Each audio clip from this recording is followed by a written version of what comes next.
Bonjour et bienvenue dans cette nouvelle vidéo. Tu as décidé de changer ton vélo, d'acheter un nouveau, de te faire plaisir, mais tu as raison, c'est une excellente idée. Par contre, si ce n'est pas ton premier achat, ton premier vélo, tu dois faire ce qui va suivre avant de te séparer donc de ton ancien. Cela te fera gagner du temps, ainsi tu pourras utiliser ta nouvelle monture dans de bonnes conditions. Alors munis-toi d'un mètre, d'un papier, d'un crayon et d'un niveau, et on se retrouve de suite, je vais t'expliquer tout ça devant un vélo. Ce qu'on va devoir faire maintenant, c'est prendre les cotes. Bien sûr, ce système va fonctionner à condition d'acheter le même type de vélo. C'est-à-dire, vous avez un vélo route, vous achetez un nouveau vélo route, vous avez un VTT, vous achetez un nouveau VTT, car la position n'est pas forcément la même et ça va pas être, même s'il y a des choses qu'on va pouvoir garder, tout ne va pas être bon. Alors, qu'est-ce qu'on va mesurer? On va déjà commencer à prendre la hauteur par rapport à l'axe du pédalier et au-dessus de la selle. On va relever cette cote.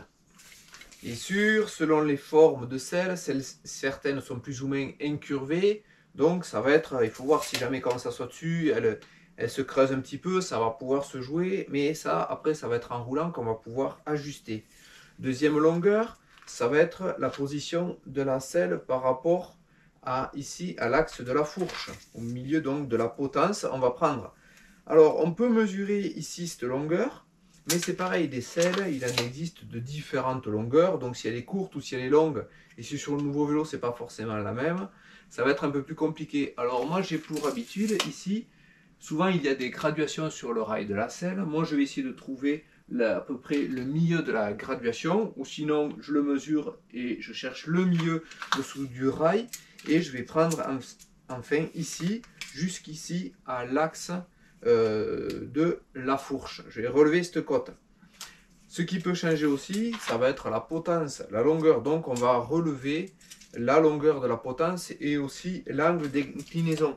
Bon, cette potence est un peu spécifique puisqu'elle est orientable en fait. De mon côté, j'ai une vis et je peux plus ou moins régler l'angle. Mais voilà, si vous avez quelque chose qui est fixe, c'est bien de savoir l'inclinaison, si c'est du 6 degrés ou pas. Ce qui va être aussi important, ça va être mesurer la largeur du cintre, guidon, route ou VTT. C'est important de mesurer, car si on se retrouve avec un guidon beaucoup plus grand, on dit que généralement c'est la largeur des épaules qui donne la largeur du guidon.